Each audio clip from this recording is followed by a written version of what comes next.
नमस्कार दोस्तों, स्वागत है आपका वर्ल्ड नॉलेज रिपोर्ट में। दोस्तों, आपने नाटो का नाम तो सुना ही होगा।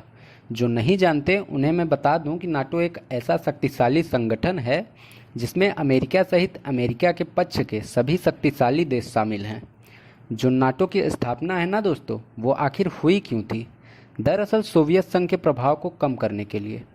और इसका परिणाम क्या हुआ था, आप जानते ही हैं। नाटो ने सोवियत संघ को कई हिस्सों में तोड़कर रख दिया था।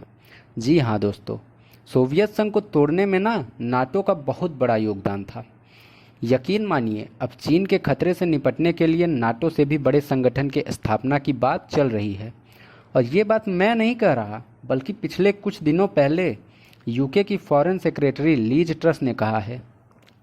उन्होंने कहा, इंडो पैसिफिक यानी हिंद महासागर की सुरक्षा के लिए ग्लोबल नाटो जरूरी है।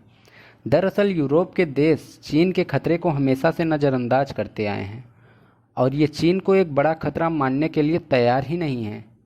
सबसे बड़ी हैरानी वाली बात जो है ना, वो ये है कि जब डोनाल्ड ट्रंप अमेरिका के राष्ट्रपति थे तो उन्होंने अपने पूरे कार्यकाल में 4 साल तक यूरोपियन देशों को चिल्ला चिल्ला कर समझाया कि चीन हमारे लिए असली खतरा है, रूस हमारा असली दुश्मन नहीं है, चीन ही हमारे लिए भविष्य में खतरा होगा। लेकिन यूरोपियन देशों को यह बात समझ नहीं आई। यहाँ तक कि चीन के भारत के साथ 2 विवाद भी हुए, एक डोकलाम का और एक गलवान घाटी का। लेकिन उसके बाद भी यूरोपियन देशों ने चीन को नज़रअंदाज कर दिया। लेकिन अब शायद यूरोप की अकल ठिकाने आ गई और उन्हें समझ में आ गया कि चीन उनके लिए भविष्य में कितना बड़ा खतरा बन सकता है।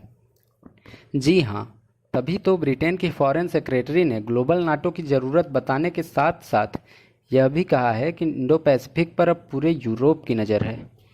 ब्रिटेन की फॉरेन सेक्रेटरी के कहने का मतलब ये था कि चीन अपने पड़ोसियों को लगातार तंग कर रहा है, उनकी ज़मीन कब्जा रहा है और इसलिए एक ग्लोबल नाटो की ज़रूरत है ताकि चीन को रोका जा सके। ग्लोबल नाटो में नाटो के देश तो होंगे ही, साथ में भारत, जापान, ऑस्ट्रेलिया, दक्षिण कोरिया और इसके अलावा चीन के सारे पड़ोसी देश और वो सभी देश दुनिया के जो यूरोपियन यूनियन के साथ करीबी रखते हैं, वो सभी देश ग्लोबल नाटो का हिस्सा बन सकते हैं।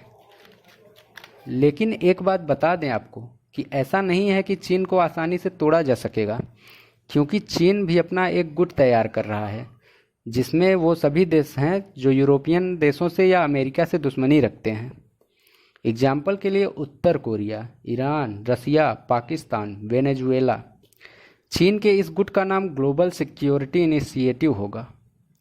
माना यह जा रहा है कि आने वाले कुछ सालों में दुनिया 2 गुटों में बंट जाएगी और यकीन मानिए, भारत भी इससे अछूता नहीं रह जाएगा फिर। अर्थात भारत को भी किसी न किसी गुट में जाना ही पड़ेगा, या तो वह फिर चीन की और रसिया की ग्लोबल सिक्योरिटी इनिशिएटिव ग्रुप में जाए या फिर अमेरिका और यूरोप के ग्लोबल नाटो वाले ग्रुप में। हालांकि कभी ऐसी परिस्थिति आती है तो भारत ग्लोबल नाटो में ही जाना पसंद करेगा।